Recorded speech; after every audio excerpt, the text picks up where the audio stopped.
Hello friends, मैं RV Chaudhary. दोस्तों, आज एक मैं फिर बहुत ही इम्पोर्टेंट टॉपिक लेकर आया हूँ।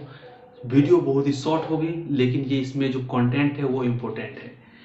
तो इसमें जैसे ना आप लोग एग्जाम में देखते होंगे, बहुत सारे एग्जाम में आता है कि कौन सी डायरेक्ट टैक्स है, कौन इनडायरेक्ट टैक्स है। तो इस टाइप की क्वेश्चन आती है एग्जाम में।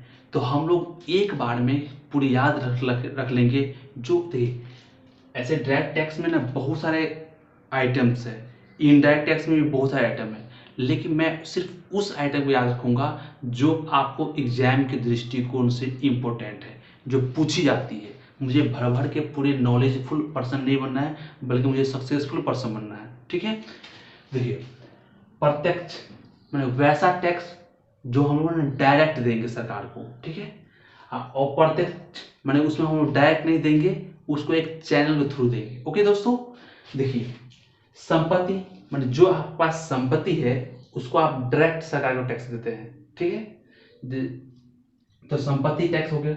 उत्पादन, प्रोडक्शन है, जैसे प्रोडक्शन हम लोगों को खेतों में जो है ना कोई चीज उपज होती है तो उसका भी टैक्स देना होता है। कोई कंपनी में कोई सामान चीज उत्पादन करता है तो उसका डायरेक्ट सरकार को टैक्स देना होता है। फिर आपका है ना कॉर्पोरेटिव टैक्स हो गया, वो भी डायरेक्ट देना होता है। इनकम टैक्स आप लोग बिल्कुल है ना जानते हैं, इनकम टैक्स लोग जो इनकम है। अब इनकम टैक्स में ना मैं एक दिन आपको इस पे एक अच्छा सा वीडियो बना देंगे कि किस व्यक्ति को कितना है ना इनकम टैक्स देना होता है। जैसे कोई व्यक्ति है, अगर 5 लाख से कम की इनकम है तो वो टैक्स नहीं देना होता है। इसका एक स्लैब में बात बता दूंगा। फिर गिफ्ट टैक्स, अगर किसी भी व्यक्ति को अगर विदेशों से अगर गिफ्ट मिलती है तो उसका भी टैक्स देना होता है, तो सरकार को टैक्स देती है वो।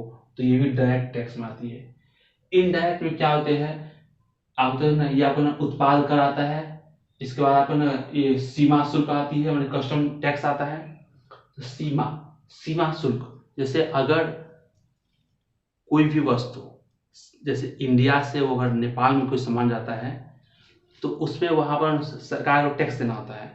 तो जैसे आप यहाँ आप जानते हैं, जैसे कोई 1 लाख की गाड़ी है, बाइक है, और वो नेपाल गया, तो वह नेपाल में उस बाइक की कीमत इंडियन अगर 1 लाख में यहाँ पड़ रहा है तो उसको वहां पर है ना 1.5 लाख या फिर 1,30,000 पड़ जाएगा। तो वो सीमा शुल्क होती है। तो सीमा शुल्क जो टैक्स होती है, तो उसमें जनता है ना डायरेक्ट सरकार को पैसा नहीं देती है, बल्कि उस वस्तु पे पैसा अधिक बढ़ा दिया जाता है, तब जनता को उस वस्तु को खरीदने में पैसा पड़ती है। मतलब सरकार उसको ना उसका टैक्स डायरेक्ट नहीं ले रहा है, वो इनडायरेक्ट रूप से ले रहा है। अगर नहीं समझ में आएगा दूसरे एग्जाम्पल समझ लीजिए। जैसे मान लीजिए कि अगर मैं किसी दूसरे कंट्री से, जैसे अमेरिका से मैं सोना मंगवा रहा हूँ, तो सोना मंगवा रहा हूँ तो वहाँ मान लीजिए कि वहाँ पर अगर मुझे 50,000 का कोई पड़ रही है, तो इंडिया में आकर उसको सरकार वो 80 रुपया ले रही है, एज फॉर एग्जाम्पल। तो सरकार क्या करता है, उस वस्तु पे सामान का ना रेट दे दिया, इसके बाद वो हमसे ना अधिक पैसा ले रही है। ठीक है, तो ये जो सीमा शुल्क लगा है ना, तो वो हमको इनडायरेक्ट रूप से, मतलब वस्तु को हम खरीदे तब दे रहे हैं, मतलब सरकार उसमें हम ना डायरेक्ट पैसा नहीं दे रहे, टैक्स नहीं दे रहे। ठीक है, तो जो सीमा शुल्क है, वो सीमा शुल्क क्या हो गया हम मेरे लिए, मैं कि वो है ना इनडायरेक्ट टैक्स हो गया।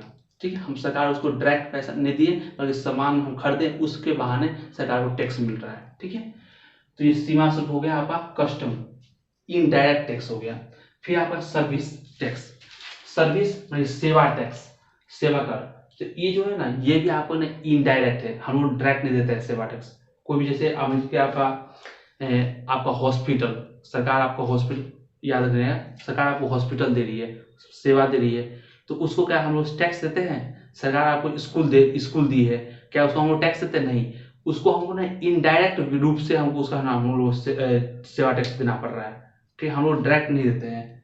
बाजार कर, बाजार कर भी हम लोग ना इनडायरेक्ट रूप से देते हैं। फिर आपका ना मनोरंजन कर, मनोरंजन के लिए भी हम लोग जो टैक्स है वो इनडायरेक्ट है, याद रखिएगा। बिक्री, सेल्स टैक्स, कोई भी सामान को हम सेल करते हैं तो सरकार को हम डायरेक्ट टैक्स नहीं देते हैं, इनडायरेक्ट रूप से देते हैं। स्टाम्प टैक्स, स्टाम्प टैक्स ये जो है ना स्टाम्प शुल्क, ये भी हो ना आपको इनडायरेक्ट टैक्स आता है। जैसे कोई भी आपको है ना स्टाम्प आती है तो उसको जो हम लोग टैक्स देते हैं, जैसे कंपनी को जो स्टाम्प होती है उसका भी उसको ना टैक्स देना होता है, तो उसको भी ना इनडायरेक्ट रूप से देना होता है। तो देखिए, इसको है ना आप लोग है ना इस तरह से याद कर सकते हैं। अगर नहीं याद हो तो एक लाइन याद रखिएगा, excuse me S S, excuse me S S. ठीक है, इसको याद रखिएगा। एक्सक्यूज मी, ई एक्स से हो गया आपका ना एक्सरसाइज टैक्स, फिर ना सी यू से हो गया आपका कस्टम टैक्स मतलब सीमा शुल्क, एस ई से हो गया आपका ना सर्विस टैक्स। तो एक्सक्यूज मी एम ई, तो एम फोर हो गया आपका ना मार्केट टैक्स, ई फोर हो गया आपका इंटेंटमेंट टैक्स, एस फोर हो गया सेल्स टैक्स, और फिर एक ऐसे स्टैम्प टैक्स। तो इस प्रकार से आपने एक लाइन में याद रखिए excuse me S S, excuse me S S, एक दो बार बोल लीजिए, आपको ना ये जो इनडायरेक्ट टैक्स याद हो जाएंगे। ठीक है दोस्तों, नेक्स्ट आपका ना डायरेक्ट टैक्स, इसको याद करने के लिए ना एक याद रखिए, नाम रखिएगा wipro.co.ing। थोड़ा सा ये आपको लेंदी लग रहा होगा, ठीक है, एक दो बार बोल लीजिए wipro.co.in, याद हो जाएंगे। तो इससे ना डब्ल्यू जो है, डब्ल्यू से हो गया wealth tax, P R pro से हो गया अपना प्रोडक्शन टैक्स, सी ओ से हो गया अपना कॉपरेटिव टैक्स, आई एन इन से हो गया इनकम टैक्स, और जी से हो गया अपना गिफ्ट टैक्स। डायरेक्ट में ना विप्रो, विप्रो। ठीक है, तो दोस्तों आशा की जरूर पसंद आई हुई वीडियो। तब तक के लिए जय हिंद जय भारत।